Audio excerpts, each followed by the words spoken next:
my setup at home, I'm just like on a laptop. I don't really have like a set like PC.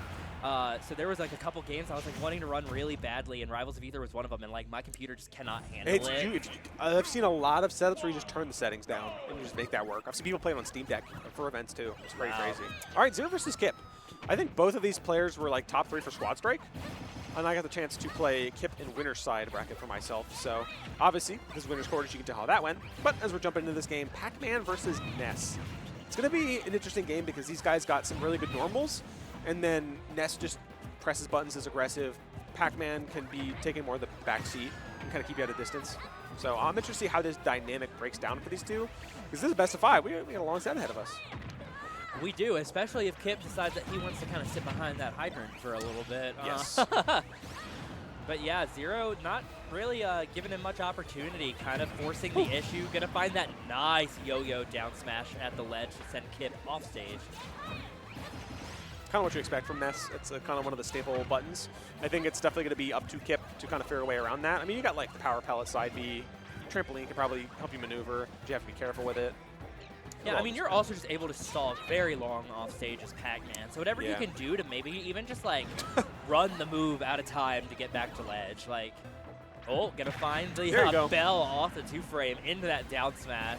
Xero's taken a little bit too much of a patient approach and just not pressing any buttons in the face of getting keyed to the face or belled to the dome as well.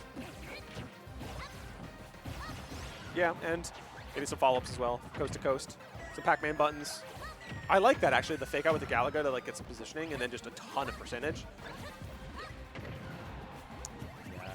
Xero, though, these fairs really doing him a lot of good at the moment.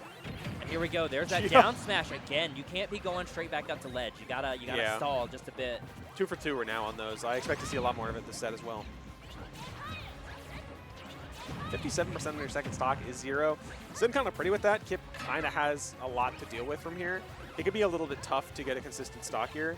I mean, Bell is your best friend in that scenario to like just get like a forward smash sort of thing, but like that's easier said than done. Yeah, and I love Xero's like patience also. Like when Kipp's like doing a setup, he's just standing there. He's just like, okay, I'm gonna see what you throw out, wait, and then like punish your like aggressive approach as Pac-Man. It's like, what else are you gonna do if you don't have that bonus fruit in hand? Yeah. You get max what, like forward air, nair? Not a lot. Not what you want to see. And because of all the scrapping, it's even percentage right now, but Xero has that full stock advantage. And don't get me wrong, like all zoners considered, Pac-Man got some pretty scrappy options, but against Ness, it kind of is like not the best. It's so odd how the developers chose to give some, like the traditional quote-unquote like zoner types, some of the best buttons for boxing up close, like Snake and Pac-Man. Fortunately, you don't get back from that, so they're up on the board as we speak, and this could be indicative of the entire set, in my opinion. Just like watching that progress. It's I think he finally realized he's like, I can't go straight back up to ledge, but I think he got his angle just like messed up on the pellet recovery underneath PS2. Just wasn't able to see it. Just went straight forward and clanked with the wall. Trying to think, like if I'm Kipp, what am I trying to adjust there? He was getting very scrappy, even though he's also like setting up hydrant. Like it seems kind of like an oxymoron, but like he's using his like defensive zoner tools, but like not being more of a zoner, if that makes sense. Like he's just kind of creating distance to get the charge fruit and then just using hydrant as a barrier. But like when it comes up close scrapping, like he's trying it and it's just he's not winning. Yeah, Xero is winning the up close game every single time. So if I'm Kipp, I'm playing for time, honestly. Yeah, that genuinely a viable strategy. Like you can slow down the game a lot. Especially like PS2 is kind of a big stage, all things considered. Like we don't really talk about it much, but you got some length on it.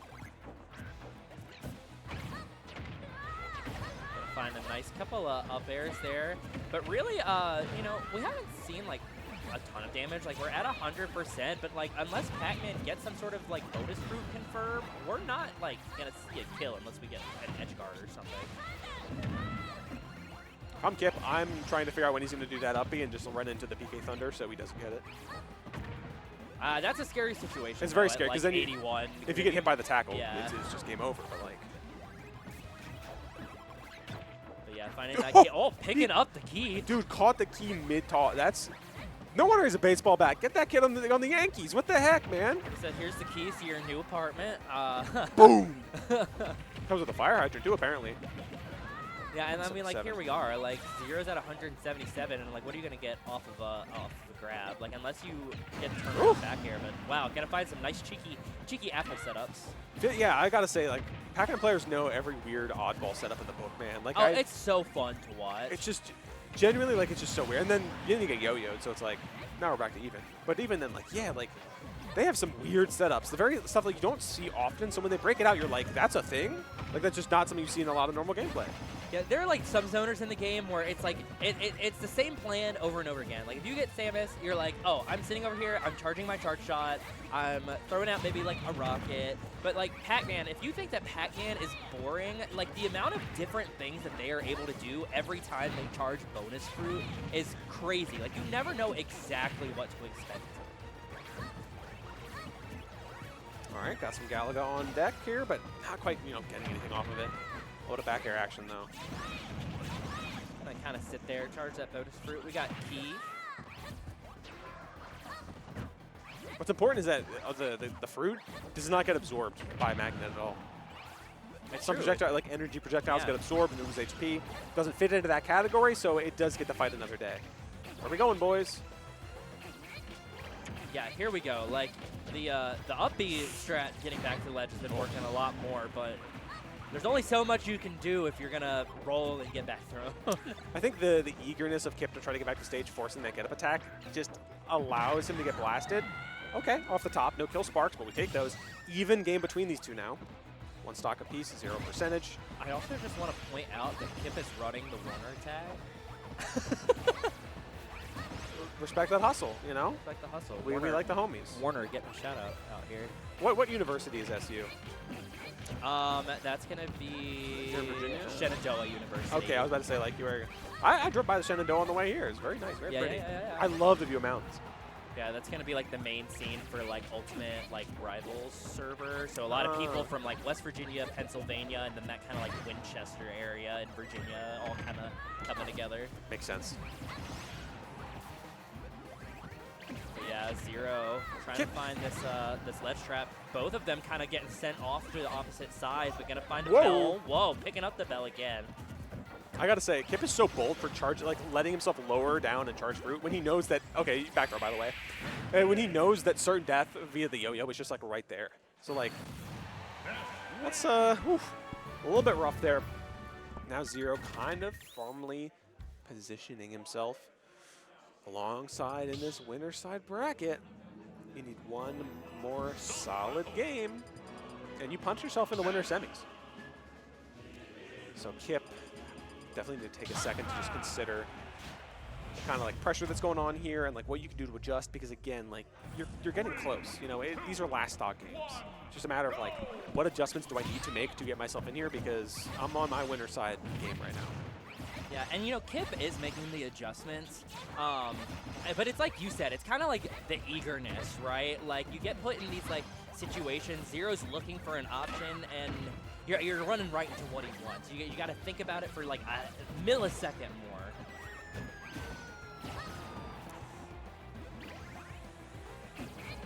That yo-yo is just like so threatening. It is. It's just a wall of pain. There's just not a lot you can do, and sometimes you just have to like pray that just the timing you get on there is more secure. Not off the top just yet. If I'm Kipp, I'm like, let me just like power pellet up and around just to like give myself some traction, because that feels slightly more potentially successful than just like going to ledge and hopefully it works out. Yeah, I mean, you also run the threat of, like, if I hydrant here and Xero works his way around and gets, like, an up air off the top, like, that's easy, like, stocks there also. So it's not, like, super guaranteed, but... Ooh. Back air power, though, taking that stock.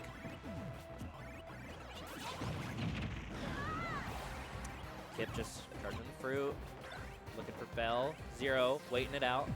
Okay. But running right into it. I mean, Kipp hasn't really let those bells rip super hard like that, so good timing mix-up. Something I would love to see more players do against Pac-Man is if they have Bell in hand and they look to toss it, there is that, like, angle that they're at, and I love watching people play against like T, and they'll just like tweak, like he'll just sit like at a certain distance and just duck. And it's like, what do you do? It's not gonna hit you. That's how I feel when I play Diddy Kong players, and most of them don't know how to approach without banana. So if I have the lead, I just get banana, and they just don't know what to do. Because like my best anti-air is a special. So like, what can they do if they try to like monkey flip in or get anything? Like I just hit them with a cross slash, and they can't get in. Like the burden of item play sometimes is like, and they're like players that don't know how to deal with Rob Gyro. Like sometimes they get it, and they're like, do I throw it in a combo? Do I throw it to the side? If you don't use it, you want to throw it up. You know, so it lasts longer. So Rob has it less. Yeah, okay. That was a nice bell up smash there from Kipp, but wasn't able to get the confirm. Xero finding an up smash of his own, but none of the up smash is killing right now. I like the delay with the little bit of normals there to kind of throw Xero off.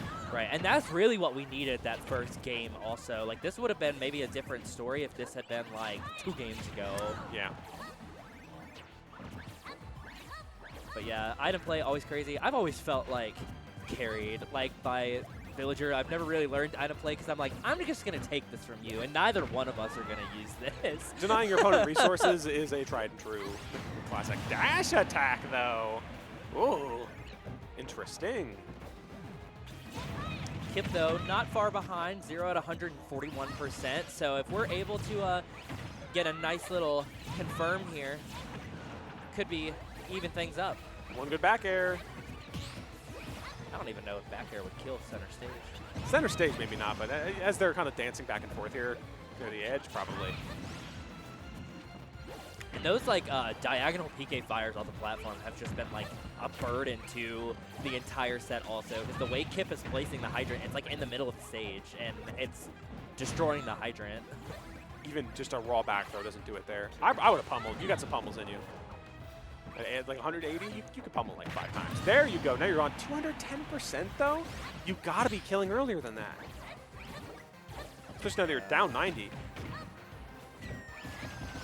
Good weight there from Xero, knowing that Kipp was probably going to throw out the Galaga on the rethrow. But just like game 1, Yo-Yo just kind of sealing the deal there.